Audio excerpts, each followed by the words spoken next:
Bonjour à tous et bienvenue dans cette vidéo un peu spéciale puisque c'est ma vidéo de fin d'année, une vidéo où je fais un peu le bilan de tout ce que j'ai vu avec vous, une vidéo que j'ai envie de faire depuis environ 3 ans et que je repousse toujours à plus tard, et cette année j'ai dit stop. Sans plus attendre, on va attaquer parce qu'il y a pas mal de catégories et qu'en plus Maître l'huissier ici présent ne sera pas content si je commence pas. Bonjour Maître, comment allez-vous? Ah oui. Très bien. Vous avez vu un peu des films cette année? Non. Pas des masses, hein. Pas trop votre truc le ciné, vous. C'est pas grave. 2 règles, toujours pour faire plaisir à Maître l'huissier. La première règle, tous les films doivent être vus en 2022, peu importe leur année de sortie. Et la deuxième règle, aucun film ne peut avoir de récompense. Voilà, donc peu importe que le film soit sorti en 96, 57 ou 78 ou même 2022, le principal c'est que moi je l'ai vu cette année, et donc c'est vraiment un top complètement personnel. D'ailleurs, il n'y a pas vraiment de top, c'est des récompenses quoi. C'est parti. Première catégorie, le film dont je parle à tout le monde, et ce sera Travolti da un insolito destino sull'azzurro mare d'agosto de Lina Wertmüller. Oui, je sais, le titre est très long. Alors lui, c'est bien simple. Tous les gens qui me parlent de cinéma, je leur parle de ce film. Tous les gens qui me demandent quel film j'aime bien, je leur parle de ce film. Tous les gens qui me demandent quel film italien j'aime bien, je leur parle de ce film. Et tous ceux qui me demandent pas, je leur en parle aussi. J'ai découvert complètement par hasard Lina Wertmüller en entendant 2 podcasts. Le premier, c'était sur France Culture, mais je me souviens plus le titre. Je le mettrai peut-être dans la description. Et le deuxième, c'était Silence, elle tourne, qui est un podcast chaperonné par Revue et Corrigé, qui est une revue un peu du cinéma de patrimoine. Et donc, j'ai vraiment fouillé pour essayer de voir où est-ce qu'on pouvait voir ces films. C'est pas facile, évidemment, parce que c'est pas tout jeune et en plus c'est une femme, donc c'est vraiment le double malus. Et en fait, j'ai découvert grâce à Mubi, ce film était en ligne jusqu'à il y a pas si longtemps que ça, et c'est comme ça que je l'ai découvert. Alors en plus c'est un film italien, et en plus c'est tourné en Sardaigne, donc si vous me connaissez bien, vous savez que c'est un double bingo pour moi. Et en plus de ça, j'adore absolument tout, quoi. C'est très beau, les 2 prestations des 2 acteurs principaux sont géniales, le propos est politique et bien acerbe, tout ce que j'aime. Donc vraiment une énorme reco de ma part et une grosse découverte. J'ai adoré et je vous le conseille vivement, donc foncez. Je sais absolument pas où vous pouvez le voir par contre, hein, mais de toute façon, d'une manière générale, je ne vais pas vous dire où vous pouvez voir les films, je veux dire, démerdez-vous, vous êtes majeur maintenant, ça suffit quoi. J'ajoute aussi que si vous avez aimé Triangle of Sadness de Ruben Östlund, la Palme d'Or de cette année, vous allez forcément adorer celui-là, je suis certain qu'il a vu ce film. Et en plus, celui-ci est garanti sans vomi, ce qui n'est pas rien. Deuxième catégorie, la plus belle histoire d'amour, et ce sera The Way We Were de Sydney Pollack. Donc, magnifique film avec Robert Redford et Barbra Streisand, complètement inattendu pour ma part. Je m'attendais à vraiment que ce soit vraiment pas dingue. En fait, elle est extraordinaire, je pense même qu'elle vole la vedette à Robert Redford, qui fait du Robert Redford, qui fait très très bien, mais vraiment Barbra Streisand c'est quand même quelque chose dans ce film. Sydney Pollack, c'est déjà lui qui avait trusté mon top de l'année dernière, vidéo que je n'ai jamais filmée, avec la meilleure scène, sachant que toutes les catégories changent tous les ans, ce qui n'est absolument pas bon pour les problèmes cardiaques de Maître l'huissier, pas vrai Maître? Ouais, prenez soin de vous quand même, hein, calmez-vous. Et là, cette année, c'est vraiment pour l'ensemble du film. Je trouve que le film est superbe. D'ailleurs, je vous l'avais recommandé dans le podcast Cinécure. Si vous n'écoutez pas Cinécure, mais qu'attendez-vous? Découvrez immédiatement ce podcast sur la plateforme audio de votre choix. Voilà, donc vraiment un film à l'esthétique extraordinaire. En plus de ça, donc ces 2 acteurs, comme je vous ai dit, fantastiques. L'histoire se déroule à Hollywood. En plus de ça, dans une période un peu difficile, puisque c'est pendant le McCarthyisme. Donc là, vraiment, une fois de plus, c'est un peu coché toutes les cases pour moi. Je trouve que le film est fantastique et je vous le recommande. Voilà, il est fantastique, allez-y. Allez, 3e catégorie, parce qu'on n'a pas que ça à foutre, la plus grosse claque esthétique, et là ce sera Pandora de Albert Lewin. Alors Pandora, je l'ai découvert au cinéma, donc c'est déjà une énorme chance, dans une version restaurée, 2e chance. Déjà le film est une sorte d'ode à l'esthétique et à la beauté de manière générale, donc déjà le film est en soi très beau. On y retrouve Ava Gardner qui est tout simplement magnifique, avec un vestiaire sublime. Tous les détails du film sont très très beaux, tous les décors sont très travaillés, les gens vivent dans des espèces de grosses maisons extrêmement stylisées avec des meubles magnifiques, des livres super beaux, enfin vraiment tout est beau quoi, donc c'est difficile de penser à un autre film. Il y a beaucoup d'autres films que je trouve très très beaux dans les films que j'ai vus cette année, mais là vraiment celui-là il remporte la palme, et en plus de l'avoir vu en Technicolor restauré en salle, évidemment ça aide. Je vous le recommande, je sais que Carlotta a sorti un magnifique coffret que je me suis moi-même offert. Franchement foncez, ça c'est un magnifique film et ça a vraiment été une grosse claque esthétique, comme quoi on peut vraiment découvrir des films de patrimoine, des films qui sont vraiment pas sortis cette année et continuer d'avoir des claques esthétiques quand on est un vieux ringard comme moi quoi. Allez, 4e catégorie, le meilleur film de Kirk Douglas, ma star, et là ce sera Lonely Are the Brave de David Miller. Alors ce film est super, mais surtout parlons de Kirk, qui est quand même ce qui m'intéresse avant tout. toute chose. Kirk Douglas, moi j'ai découvert assez tard dans ma cinéphilie. Avant ça, pour moi, c'était surtout un vieux pruneau dénoyauté, rapport au trou qu'il a au niveau du menton et à sa peau toute fripée. Et je l'ai tout de suite adopté, je l'ai tout de suite adoré. Pour moi, c'est un des meilleurs acteurs de l'histoire, tout simplement. Aussi un petit peu cabotin. C'est vrai que j'ai lu quelques trucs sur lui qui m'ont pas forcément plu. Mais bon, moi, je trouve que c'est un acteur qui est capable de tout jouer. Il est capable d'une grande violence, comme il est capable d'être la plus douce des caresses. Et c'est ma star, tout simplement. Lonely Are the Brave, c'est un western crépusculaire, avec un propos sur la société moderne. Et c'est surtout un très très beau véhicule pour Kirk Douglas, qui interprète un cow-boy qui est en décalage total avec la réalité dans laquelle il vit. Bon, il y a aussi Gina Rowlands, ce qui aide, évidemment. Mais bon, Kirk reste ma star et franchement, il est fantastique dedans, incroyable. En plus, son décalage avec la société moderne met en exergue un petit peu les failles de la société moderne. Et il n'y avait que Kirk pour porter le petit foulard autour du cou comme ça. C'est un film magnifique, dans un noir et blanc sublime. En plus, il y a la musique de Jerry Goldsmith. Tout ça met en avant Kirk d'une manière incroyable. Et voilà, je vous le recommande, c'est fantastique. 5e catégorie, le film que personne n'a aimé, mais moi, franchement, ça va, j'aime bien, quoi. Et là, ce sera Nightmare Alley de Guillermo del Toro, qui est sorti donc en salle au début de l'année, fin de l'année dernière peut-être, début de l'année. Alors là, pour moi, c'est l'incompréhension totale au niveau de ce film qui a complètement divisé la population. Donc d'un côté, vous aviez ceux qui avaient adoré, et de l'autre côté, vous aviez ceux qui comprennent rien au cinéma. Voilà, je peux rien vous dire de mieux. Si vous aimez pas ce film, c'est que vous aimez pas les histoires, vous aimez pas les structures narratives propres qui fonctionnent, vous aimez pas les belles images, vous aimez pas le langage du cinéma, bref, vous aimez pas le cinéma, quoi, c'est tout. Alors vous retournez voir vos Marvel, là, et puis vous laissez les adultes discuter entre eux. Je plaisante, évidemment. Évidemment. C'est un film clivant, ça c'est clair. Il est particulier, ça aussi c'est clair. Je suis prêt à admettre que c'est pas le film le plus subtil de la décennie, ça aussi, je l'entends. Mais voilà, moi ça m'a touché, ça m'a ému, et franchement, je pense qu'on n'est pas loin d'un chef-d'œuvre absolu, quoi. 2e film de l'année pour Guillermo del Toro qui sort son Pinocchio là dans les jours qui viennent. Allez, on continue avec la prochaine catégorie, le film Coup de poing. Et là, ce sera Dupont-la-Joie de Yves Boisset. Alors Yves Boisset, c'est vraiment un cinéaste qui est complètement boudé par les cinéphiles, particulièrement les cinéphiles français.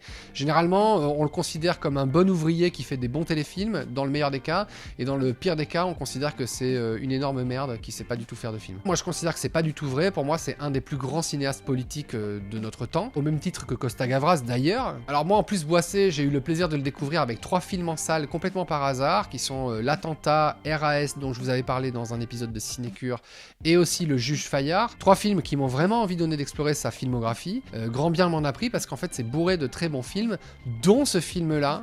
Film qui est assez compliqué à trouver, qui ne passe sur aucune plateforme VOD ou SVOD et qui n'a pas de version restaurée. Donc là, j'appelle vraiment les éventuels distributeurs qui tomberaient sur cette vidéo complètement par hasard. Mais qu'est-ce que vous attendez pour restaurer Dupont-la-Joie de Yves Boisset? Moi, je trouve que c'est vraiment une urgence en fait. C'est un film qui est extrêmement actuel. Comme en plus, là, on l'a vu, le fascisme est à la mode. Moi, je pense qu'il faut vraiment que la population se mette à jour parce que on va bientôt avoir affaire à des gros fachos, vraiment, mais d'une manière quotidienne. Et là, ce film, il fleure bon la France, tu vois. La bonne tradition, la bonne valeur française, le pastaga au comptoir, le bon racisme bien ras des pâquerettes, et ça donne une très belle image en fait de pas mal de nos congénères, donc je vous conseille d'y aller. Assurez-vous quand même d'avoir une grosse forme avant de le lancer. Hein, c'est pas un film qu'il faut lancer quand on n'a pas la méga pêche, quoi. Là, c'est un film, si tu le lances quand t'as pas la méga pêche, tu ouvres le gaz à la fin du film. Hein, ça, c'est un coup à mal terminer. Faites gaffe quand même, quoi. Allez, prochaine catégorie, le film le plus beau avec La Danza de la Realidad de Alejandro Jodorowsky. C'est un film qui réussit à être extrêmement poétique sans être snob, à être extrêmement exigeant et en même temps populaire. Voilà, pour moi, c'est un peu un numéro d'équilibriste. Je trouve que Jodorowsky, vraiment, est un cinéaste vraiment à part. Il a vraiment un univers visuel vraiment à lui, enfin c'est très particulier, mais en plus de ça c'est très facile d'accès, quoi. Voilà, et ça c'est vraiment quelque chose que je trouve qui est rare dans le cinéma, parce que souvent c'est très poétique et extrêmement chiant et très difficile d'accès, ou alors c'est populaire et bon bah oui facile. Je suis le premier à aimer le cinéma populaire, hein, donc je crache pas dans la soupe, mais je veux dire par là que c'est très rare d'être à la conjonction des deux, et je trouve que Jodorowsky réussit ça comme personne, donc vraiment magnifique film. J'ai hâte de découvrir la suite. J'ai pas eu le temps de le voir tout de suite, qui est Poesía sin fin, puisque le film a été pensé comme un diptyque entre celui-ci et donc Poesía sin fin, et allez-y, foncez. Jodorowsky, au passage, un des meilleurs réalisateurs encore en exercice, si vous me demandez mon avis. 8e catégorie, le film que j'ai adoré partager avec mes enfants, c'est Le Petit Nicolas, Qu'est-ce qu'on attend pour être heureux, de Amandine Fredon et Benjamin Massoubre, un film d'animation absolument magnifique. Donc moi j'ai eu énormément de chance, je l'ai vu à La Rochelle, au festival FEMA de La Rochelle en juillet dernier, donc en avant-première, en présence d'un des deux réalisateurs. Je l'avais vu, mais complètement par hasard, parce que j'avais un trou dans mon emploi du temps à ce moment-là, et ce film qui était assez court rentrait bien dans ce trou-là, donc je me suis dit, bah je vais faire ça, et puis bah vraiment, c'était sublime, complètement inattendu, et du coup, bah j'ai emmené ma fille. Bon alors déjà, je mens, parce que c'est pas du tout un film que j'ai partagé avec mes enfants, c'est un film que j'ai partagé avec ma fille. Bah, du coup, je sais pas, est-ce qu'on est en retard pour regarder Maître l'huissier? On est en retard pour regarder le titre, on garde le titre de la catégorie, on change, qu'est-ce qu'on fait? On garde? On change? On garde? On garde. Moi, ça me va, on garde. Très bien. En fait, je n'ai pas partagé avec mes enfants, mais avec ma fille, toute seule. À sa sortie en octobre, elle a adoré. Elle a 4 ans et demi, donc c'était pas gagné. Je m'attendais vraiment à ce qu'elle me dise on sort quand, au bout de 20 minutes. Et en fait, non, pas du tout. Elle a adoré. Moi aussi, les 2 fois hyper émouvant, complètement cueilli et retourné à l'image d'une crêpe à la Chandeleur, finalement, par ce film. Très émouvant, voilà. Je l'ai trouvé très très beau.